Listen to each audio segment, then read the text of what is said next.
Le rabbi était toujours positif, toujours avec une patience, une amabilité et des mots toujours encourageants.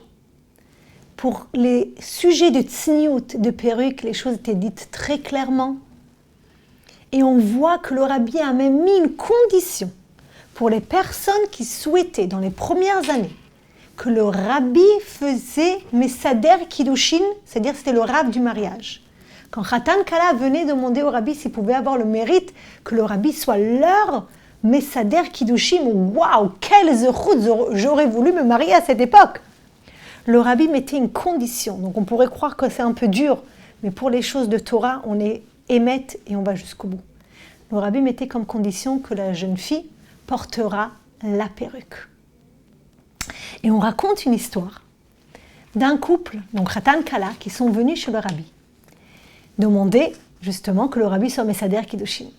Le rabbi demande à la Kala, est-ce que tu as déjà pensé à la perruque? Est-ce que tu es d'accord de prendre la ferme décision de porter la perruque après le mariage? Elle a dit, je me couvrirai autrement. Je me couvrirai avec un foulard. Mais je me couvrirai, évidemment, bien sûr. Mais pas avec la perruque. Donc il a dit, malheureusement, je ne peux pas, bien sûr, être Messader Kiddushin. Le lendemain, le Khatan revient chez le rabbi. Et il lui dit, Rabbi, en fin de compte, ma Kala a pris la décision de porter la perruque. Est-ce que vous pouvez, s'il vous plaît, être le rave de notre mariage? Le rabbi dit, c'est trop tard. Le Khatan était étonné. Comment c'est trop tard? Le mariage, c'est le soir. Il y a encore le temps, rabbi. Alors le rabbi lui répond, si tu veux que je vienne seul, je peux venir. Mais sûrement, tu veux que quand je viens, je ramène avec moi tous ceux que je ramène. Il parlait bien sûr des rabbéim, des neshamot des rabbéim. Il venait accompagner. Et il dit, et pour ça, ça demande une préparation.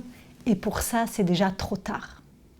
Ne ratons pas le coche. Prenons la ferme décision aujourd'hui de faire Bezrat Hashem, la mitzvah, de se couvrir les cheveux correctement. Il y a des fois des choses qu'après, oups, c'est trop tard.